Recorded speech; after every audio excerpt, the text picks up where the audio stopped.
So, Spencer, welcome to the show. Thank you. Thanks so much for having me here. I'm thrilled to be part of it. Exciting. So, we have talked to you before about having you on, and I think just timing didn't work out for us. But I think just based on where we are right now with the podcast, thought it would be great to have you on to chat a little bit about fulfillment and alignment and how we can really kind of build out a profitable legacy. Now, Yes. as we shared, our audience is primarily entrepreneurs, but we even though we're talking with people about how they build their businesses, we also want to make sure that we are fully addressing personal development as well. It's important Yes. to us as well. So, you know, let's just kind of start. When you're thinking about fulfillment and alignment, what are you thinking about when you say that?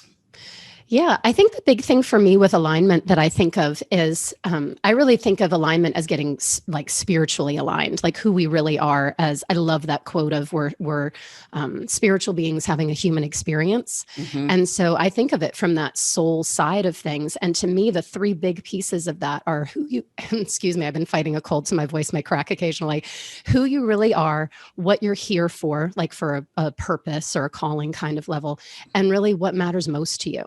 Mm-hmm. And I think when those three parts, not only that each of those is in alignment, like you're living in full expression of who you really are, you're Mm-hmm. living in fulfillment of or expression of your purpose, you're living in line with what matters to you, but really that all of those line up together too, so it doesn't feel like there's a conflict. Because for some of us, it can feel like there's a sort of a pull between the purpose side and the other things that matter to us side. Mm-hmm. I experience that myself sometimes. I feel like I have huge calling for the mark I want to make in the world.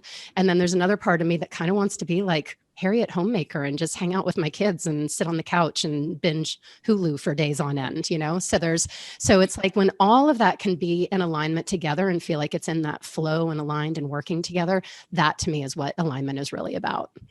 Yeah, really cool because I work with the internal family systems, IFS, and we speak in parts. So a part of me wants to do this and a part of me feels this way. And until we can really listen to all of what our parts are saying, we can't have that alignment and self energy, right? To find sort of like the balance, right? And ask those questions, because sometimes our parts want different things, I've noticed. Yes. Or at least it can seem that way. I feel like sometimes when we get more in touch with it, maybe it's not really different things. Right. To me, the conflict, I think, really comes in on like where the aspects of our humanity, I think, really come into conflict with it. Like our identity or who we think we should be, or who we think we need to be safe, to be strong, to matter, to belong, all of those things, like those fear-based driven things that aren't really who we are, but we think it's who we are. That I think is where the conflict really comes in. Yeah. I really like that. Can you say a little bit more about that? Because I think this idea of who we think we are and who we think we need to be is really big. And I just ordered, because I listened to a podcast she was on, and I am going to forget her name. She used to be this Christian blogger, and she was married. Why am I forgetting her name? I'm going to find it. It'll come to you in the middle of our talk later. I know. I'll say, you're going to blurt out a name. Yeah, exactly. And she's now married to Abby Wambach or something. Oh, yes. I forget. It's killing me, her name.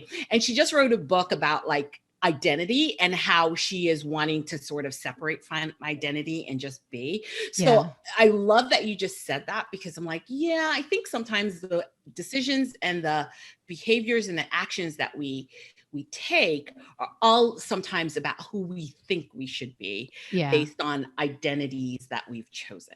Yeah, absolutely. Yeah, I think to me, it kind of boils down to I think that this distinction between who we are as spiritual beings and who we are as human beings.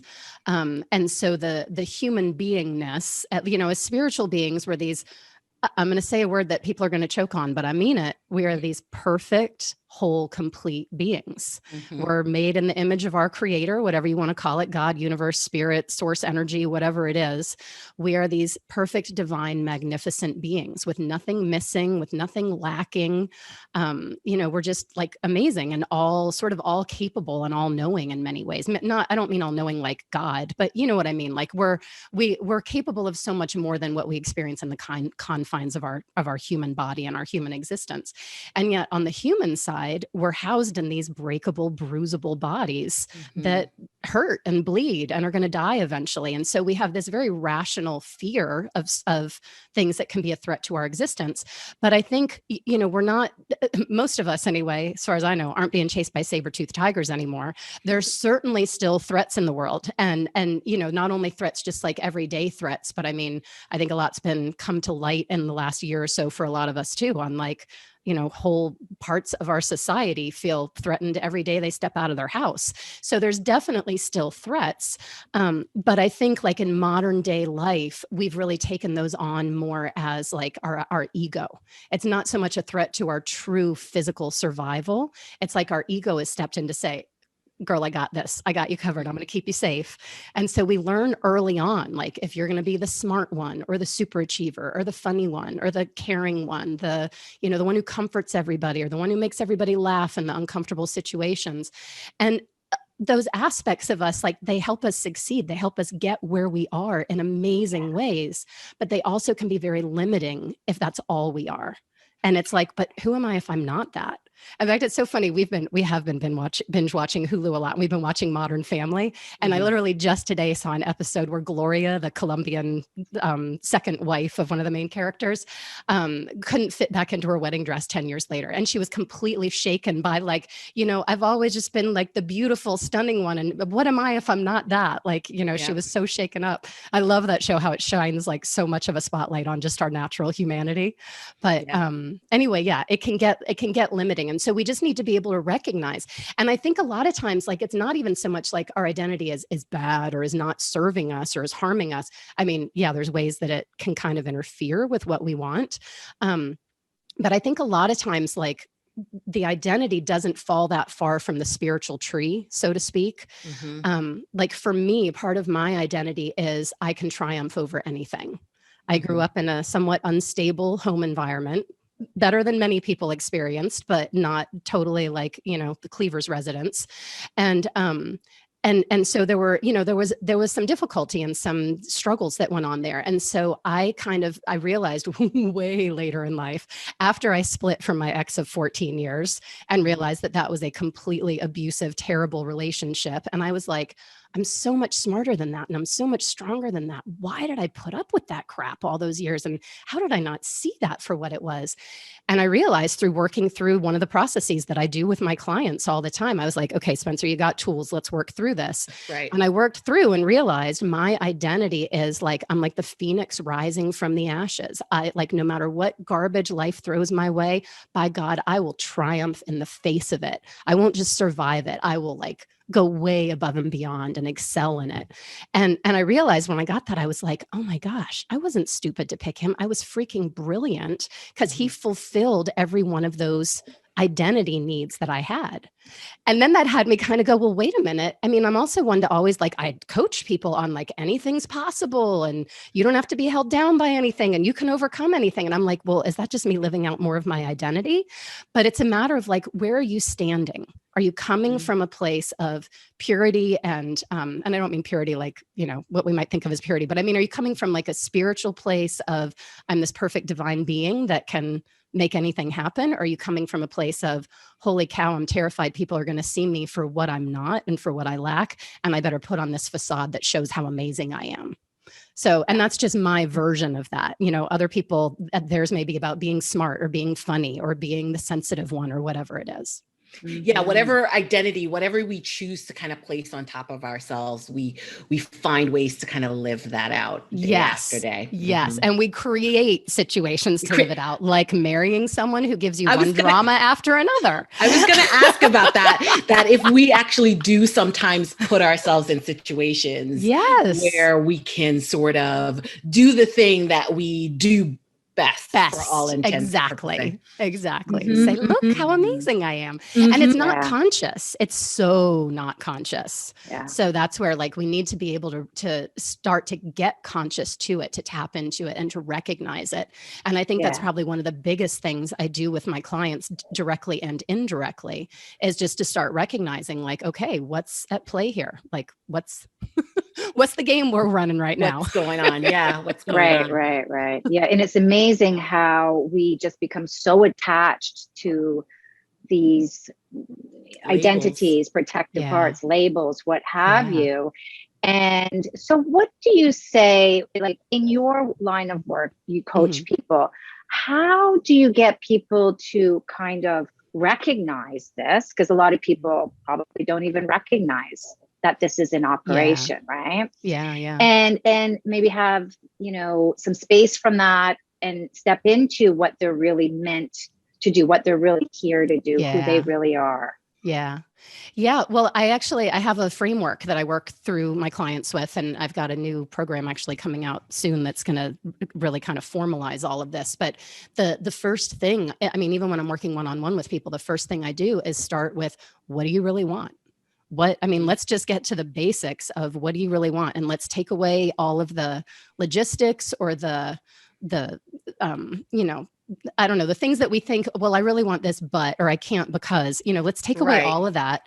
And let's just think, if you had a magic wand, what would you want your business and your life to look like? And I'm a huge fan really of really starting with what do you want your life to look like? And then let's design a business that works with that life instead of designing the business you want and then trying to squeeze or smush your life around into it. Yep. Yeah. Yep. Yeah. So we really start with what do you really want and what really does matter to you and what is the mark that you feel that you're here to make? And, who's the version of you that's living that life? There's so much of my initial training in this work is really getting to the beingness of our human beingness of, who are you being in the moment? Because I think so many techniques or tools focus on what are you doing, and doing matters. The actions matter. I'm not saying you can just la your way into results. But sometimes I think people get so focused on the actions that if they're missing who they're being in the process of it, they're missing like 90% of the experience anyway, 90% of like what's really going on. So I help them get clear on those things to identify those things for the alignment piece. Who are you really? What are you here for? What really matters? What do you want? And then we start to recognize, as they start to put that into motion to make that happen, we start to recognize where the things pop up, that those aspects of humanity, the fear, the doubt, the feelings of not being enough, where the identity kicks in and goes into play. Like, it's funny, I was working with a client who came to me. She said, I've been trying to grow this business it had been quite a few years already. And she said, I've just gotten finally to where I feel like I've made my first couple consistent $10,000 months. And she said, but, she's like, I'd like to be doing better, but I'm not one of those people that wants to be a millionaire. And it was like this whole kind of negativity. I'm like, I am not one of those people that wants to make seven figures. And right away, that was a red flag to me. I'm like, oh, really? That's interesting. I'm like, look, I'm not saying you should want to make seven figures, but I'm curious why you don't want to make seven figures. And why you have a judgment around that. Exactly. And so it came up through that first conversation. She had built a business with an ex-boyfriend that did eventually become a seven-figure business. And the more successful the business got, the worse their relationship got. And she ended up walking away from everything. She lost the business and all her time and money investment into it. She lost the relationship, everything. And she had to start all over. And so there was this sort of perceived belief of like, this will just lead to more of that. And she really had this belief like more money equals more problems. And, the more revenue you're bringing in, the bigger team you're going to have and the more hassle that's going to be. And we also identified in that first conversation, she said, my whole life, I've only known two families ever that were really, truly happy. And they were both stone cold broke. And she said, everyone I've known who's super successful is at least once or twice divorced and lonely and unhappy and not living the relationship life that I want. So it was really this like kind of teeter-totter effect of like, how if you get too money successful, affects. personal life is going to suck. And if personal life gets too good, you're going to be broke and not have options and not have the freedom to do the things you want to do. So it was huge as we started working through. I mean, literally by the second session, she came back and she said, I was on a plane since the last trip. She lived in Europe and, they travel everywhere, like no big thing because it's all so close. Anyway, she flew somewhere and she said, I noticed all these people in business class looked like crazy happy together. And I figure if they're in business class, they must have money. And they looked really in love. They were like sappy with each other. She said, I've never even seen that before. Right. Yeah. So she was so bogged down with that belief and what Yeah. had happened to her that she wasn't able to kind of clear that space to see. Yeah. And she really had this, like, thinking of the identities, like for her, the identity she wanted was this like strong, independent, able to travel the world and do amazing things woman. Yeah. And she said a couple times, almost with disdain in her voice, she was like, I don't want to be a housewife. Like to her, that was like a prison sentence to be a housewife. Mm-hmm. But she's like, but any relationship I get into, they're going to expect me to be a housewife and I'm going to have to give up what I have. So it was like, she was keeping both like the personal and the professional just kind of okay. And neither one could get too good, because if either one got too good, the other one would get bad. And in the meantime, her revenue, like she had a couple months, within a few months of working together, she had a couple months that went over 80,000. I forget. I have a graphic I share in one of my master classes with her story that showed her monthly numbers, the tracking. She went from just starting to hit a couple consistent $10,000 months to exceeding, I think it was 80 or 90 one month, and at least consistently hitting like 40,000 months since then, and has been in a relationship with a gentleman for over a year now. Like since we were working together, it's been a year and a half or almost 2 years now that they're still going strong and things are great. So it's like, you gotta first off even recognize what's going on. She didn't even see that barrier was there, and then develop the awareness to recognize when it comes into play. Because there were some times where early in that relationship, she would get irritated by certain things and kind of be looking for reasons to end it. Looking for the out. Yeah, looking for the out because it was getting scary and uncomfortable. I do not know anything about that. No, nothing, huh? Yeah, funny. Yeah. But, and we all do this all the time. We do it all the stinking time. But as developing that awareness is like developing any other muscle or kind of practice. Like, when you can start to see when those things are happening, then you can start to go, oh, and when you've got the alignment, when you've recognized what is aligned for you, you can start to go, oh, wait a minute. Is who I'm being and what I'm doing and how I'm behaving this in line with what I want? Is this moving me toward what I want, or is this moving me away from what I want? And you can choose in that moment. And so many of us think like, oh, well, I just am the way I am and it just is the way it is. And this is just how it's going to be. And we can change in any moment. We can shift on a dime and totally turn things around. Yeah. I love what you said about it being a muscle, right? Yeah. Because I believe that to be true as well. Once you have the awareness and then you're able to see what's happening in the moment. And it is like developing a muscle. It becomes easier and easier as you continue on. Yeah, absolutely. By the way, her name is Glennon Doyle. Yes. It's funny. She's local to me too. She grew up and lives in the same area that I live in. Yeah. It's fascinating. And I like her story is fantastic.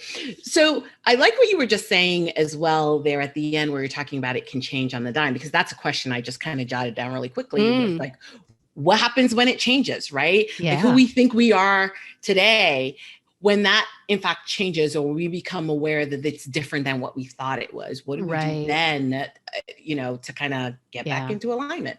Yeah. Well, that's where I say, I think we all need a coach. Like every one of us on the planet should have a coach. Preaching to the choir. Coaches have coaches. I have my executive coach that I've been working with for 2.5 years now. And because it's, it's almost like, if you've ever had a girlfriend that's dating someone horrible and everybody else sees it, but she thinks he's the greatest guy ever, which, I probably experienced when I was with my ex of many years. People told me later.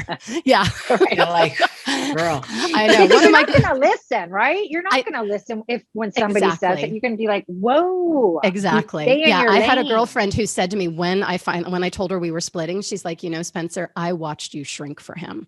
She's like, you were a force to be reckoned with when I met you. And I literally watched you shrink in his presence.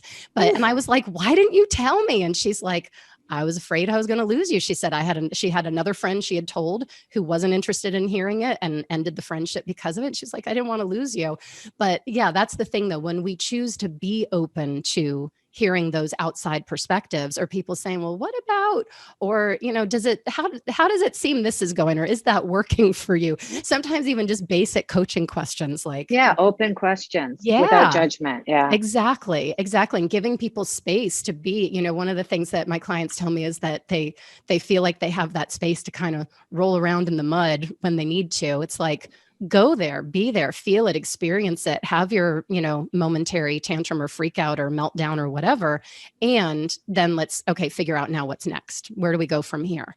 So, I forget what your original question was when you said, how do you, what happens when it changes? What do we do? Yes, when it changes. So so it gets scary is the first answer to that. And that's where I led with, we all need coaches, because it's like, we need someone to help us through that process, because we've got decades upon decades, depending on how old we are. But I mean, all of us, even by our 20s, already have decades of proof, so to speak. I use like air quotes with that, of how our identity has been effective and how it's worked and how it's kept us safe and how it's helped us succeed or be popular or feel like we fit in or belong or whatever it is. And so when you recognize something isn't really working and maybe you need to try a different approach or a different way of being or a different perspective about it, it can be really scary because it's like, okay, this is totally outside my comfort zone. And I've got a whole load of evidence that says this is not going to be effective. But it's like, at some point you gotta take off that armor and take the chance. Like Brene Brown says, when she says she talks with executives who say, yeah, I get it. I might risk failure. And she's like, no, you will fail. If you're doing it right, you will fail at some point and you will get your butt kicked in the arena, but you gotta be willing to do that and know that may happen. But when you do it with the right tools, I shouldn't say the right, like there's right and wrong, but when you do it with tools that can help you through it, self-awareness tools to help really kind of consciously align your way of being and your perspective and your behavior with things, it makes the whole process so much easier and smoother to be able to move through that. Yeah. Absolutely. Yeah.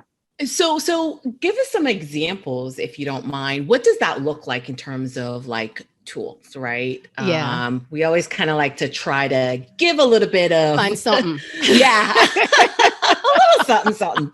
Yeah, because someone say tools, okay, but what are such those? as? I don't have those. Yeah.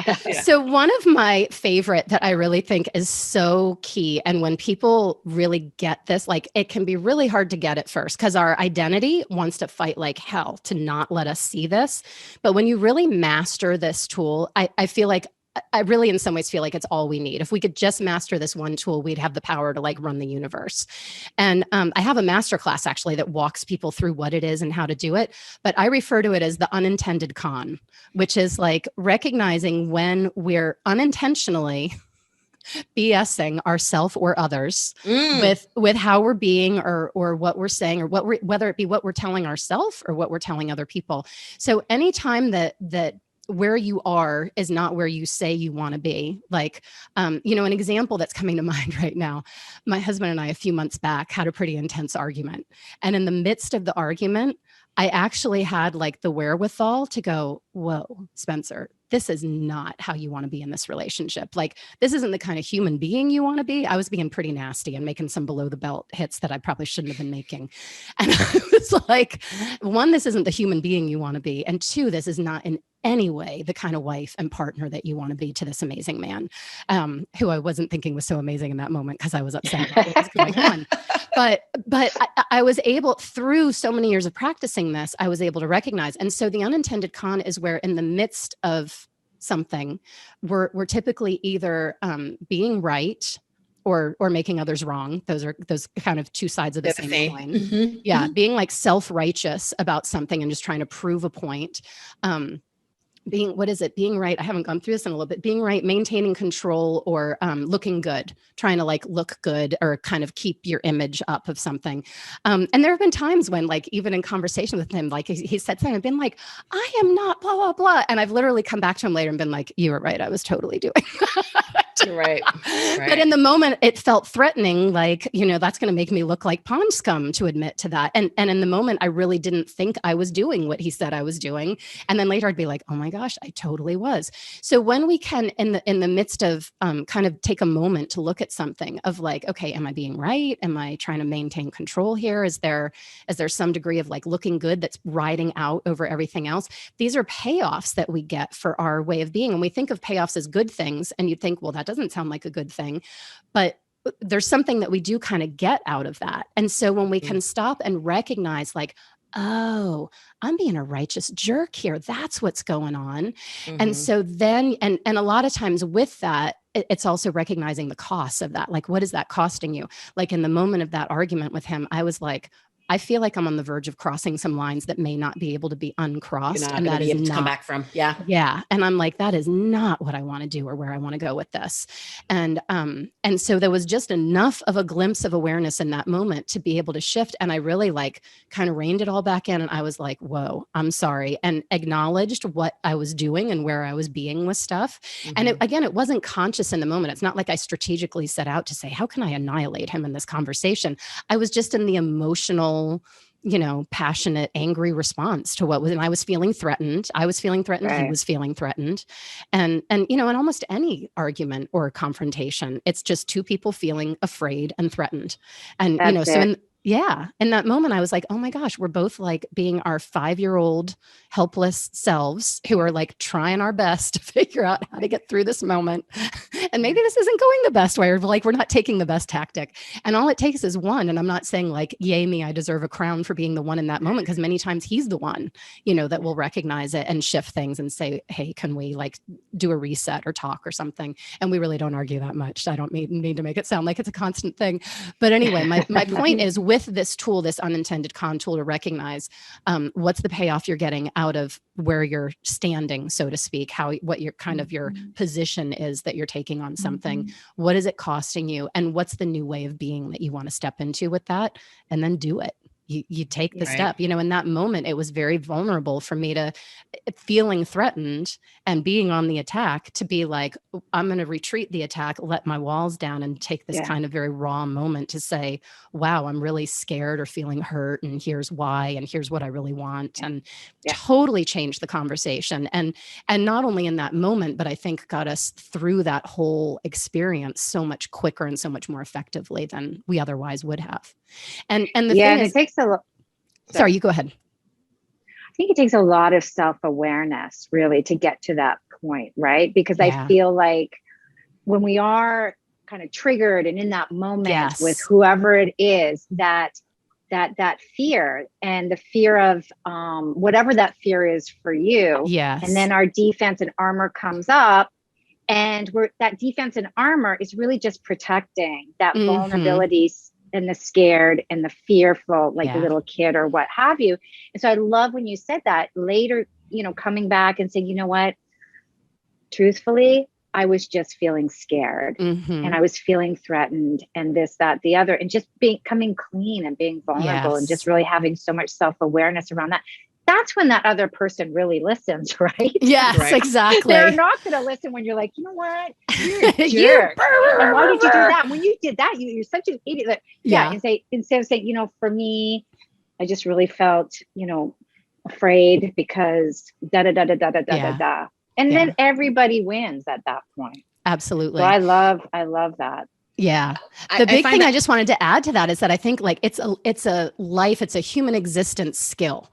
Like I know your audience is primarily entrepreneurs. They might be like, dang, I tuned in for business advice. But here's the thing. When you learn how to master this skill, you can master it anywhere in life, be it with like on a sales conversation, be it with work with a partner, with an employee, with a customer, with how you're even approaching your business and your goals. Like it works everywhere. Everywhere. I mean, even Lisa and I have had as business partners, kind of like, conflict, natural butting of heads. Lisa's like, let's just call it what it is. Conflict. Where we hate each other. No, it's never been to that point. But that's because I feel like both of us are pretty self-aware, and we speak for, listen, this didn't feel right for me when you said this, or when I heard it this way. And oh my gosh, wow, thank you for letting me know. Like, I feel we're pretty good with communicating where we're at. And so, as you say, it's helpful everywhere in business. Yeah. I totally agree. Have that self-awareness. I totally agree with that. I mean, and I think it depends on even how you're dealing with it, right? Like, I was emailing just today with a client, and they did something without letting me know, and it triggered me a little bit. And I started to type out an email, and I just stopped. I was like, you're only responding to this you're only wanting to respond to this because you like the control. And so what? It doesn't matter. It's getting done. Let it go. Right. Yeah. And, so you're right. Everywhere you can use it, and recognizing, the self-awareness. Cause I could have totally sent a, nasty little email to my client. Yeah. And even could have justified that you sent it. And I could have justified that I sent it because, come on, I'm project managing this thing. You got to let me know if you're going to do something that's outside of, and it's just sort of like, okay, fine, let it go. You know what I mean? It's not that big a deal. So there's plenty of uses for this. And I think our audience is used to sometimes not getting just straight up business advice from us, right? Educate, motivate, inspire. Exactly. Liz, do you have a question? Well, I was going to say, just along the lines of inspiring, this is very inspirational for me anyway, because just knowing that there are tools and there is a way to actually be in total alignment with yourself and live your life with authenticity. And, who are you really? What are you here for? What matters most? And I think that it's difficult to get to those questions in an honest and authentic way when we are operating in this other way, right? It gets clouded and murky, as you were saying. So just very inspiring for me.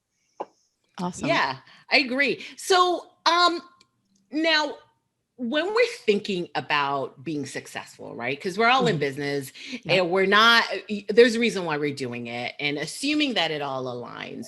What happens when, you're successful, you're maybe making the money you want, maybe you have the life you want, but you're not feeling fulfilled. Something's off. Something's a little different. Or maybe you're not passionate about it anymore. There's just something not right. Right. And I think I've had that feeling personally. Certainly in my corporate career, I've had that feeling where, I made a lot of money, but I was just like, not worth it. Totally not worth it. So what do you say to somebody like that, who's experiencing this success, but just something's still off? Yeah, I would say something is very likely out of alignment. And so I would say, let's look at like what, maybe what they want has shifted. Maybe they're not even kind of recognizing sort of a new stage of life, different things like, who I was and what I wanted when I was 20 was very different than when I was 30 and very different than now pushing 50. I think I'm 40. I lose track counting my years. You stop counting. I realized that you stop counting once you hit 40. You're like, we don't need to keep track. But like what I wanted when I was single to then when I was early married to having young kids to now having high school and college age kids, like it evolves. We evolve as well, hopefully anyway, we keep evolving as human beings. And so our desires and our wants keep evolving. And so part of it might be that we were never aligned to begin with. Part of it may be it fit before, but it doesn't fit anymore. Right. And so I think it's a matter of always like checking back in. I pretty regularly check back in with myself on what do I want? What do I want my life to look like? Where do I want to really be going with my business? I put a lot of time and investment into a certain path on my business where after I did it the first time, I ran a course the first time, I went, this isn't really what I want to, this isn't the way I want to be doing this. And, stepped back and rethought. Thank you. Rethought. rethought the whole thing. And I will also say sometimes that's a way to also sabotage ourselves. So like, sometimes we're just constantly changing direction because we don't want to allow success to really come. But sometimes it can be because it's like you kind of realize like this doesn't fit what I really wanted. So I think part of it is that alignment. And I think part of it also is always kind of checking back in with, okay, is my identity getting back in play here? Is there something else going on? Almost always when there's discontentment, I think there's some degree of a feeling of not being enough. And actually one of the core tenets that I work on with my people is this idea of perfection. I said that early on when I said perfect and people are going to gasp. I've been kind of loosely calling it the perfection principle, which is when we can ground into this belief that we are perfect, whole, complete beings.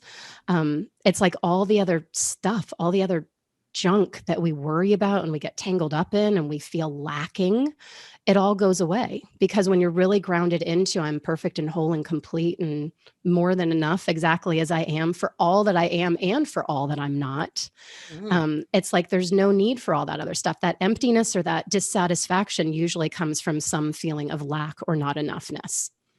Right. Absolutely. Yeah.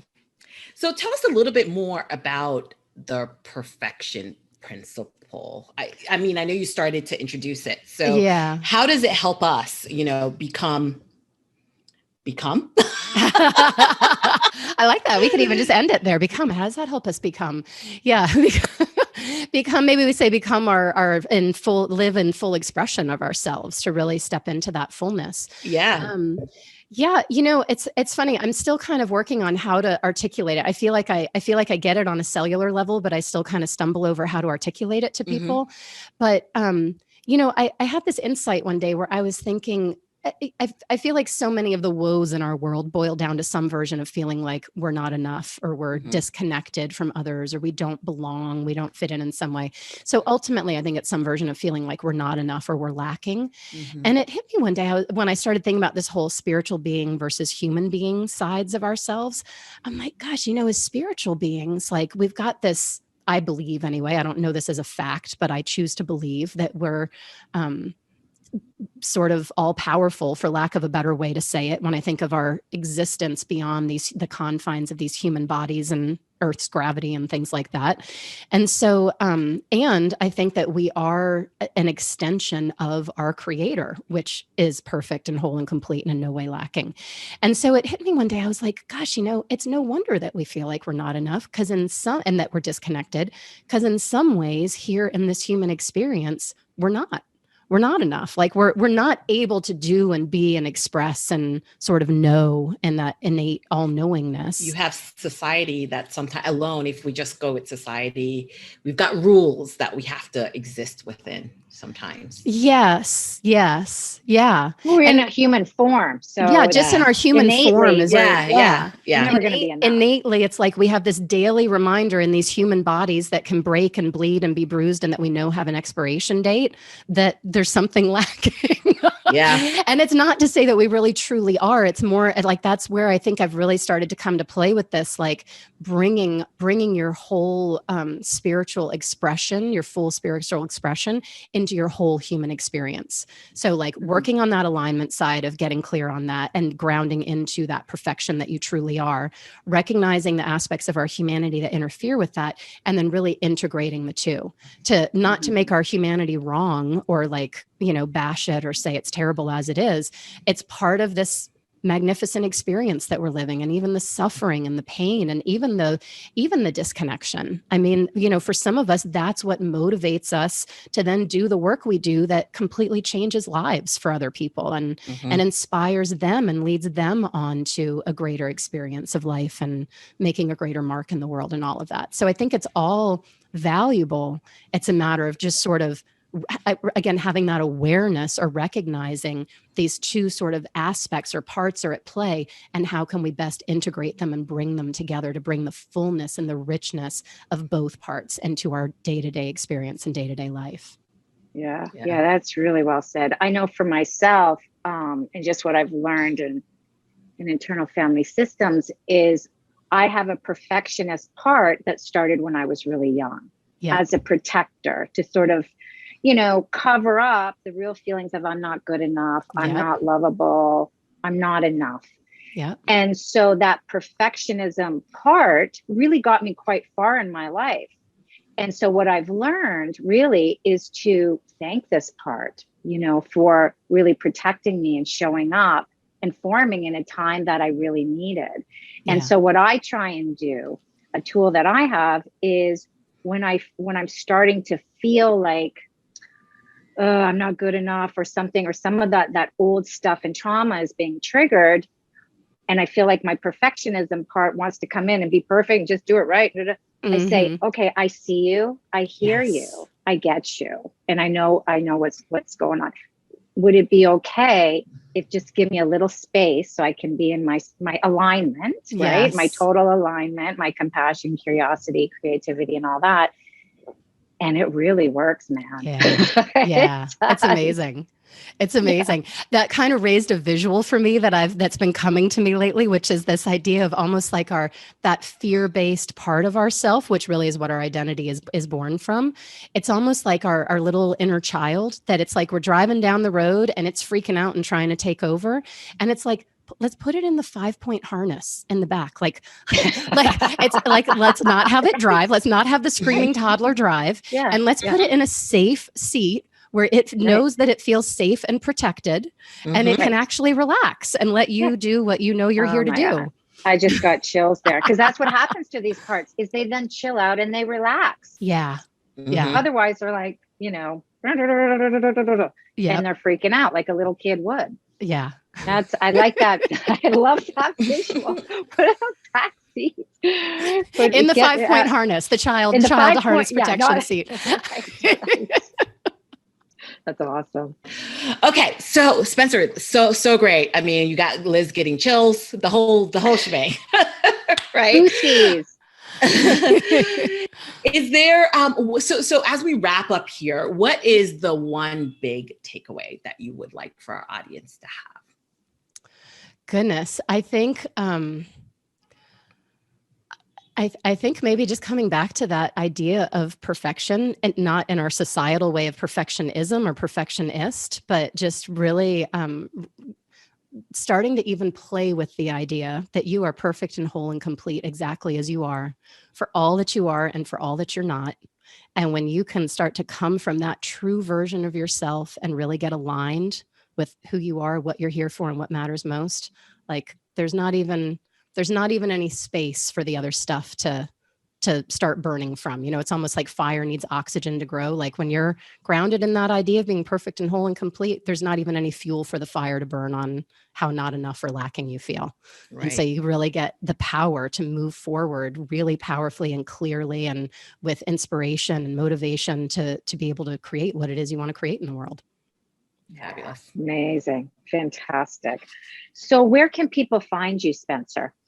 Yeah, I'll give the URL from my masterclass. In fact, I've got a couple different ones, and I was trying to think which one would be best given the stories that we've shared. But I think I'll share transformingmillions.com is the sign-up page for a new masterclass I've just developed, where there actually is a sort of a self-assessment within it that people can do to start to recognize how aligned or not you are. So it sort of walks you through that process so you can see for yourself how aligned or not you are with who you are, what you're here for, and what matters most. And then it goes a little more in depth into some of those aspects of our humanity that can get in the way of that, and steps we need to take to then be free from that and freely and powerfully move forward for what we want.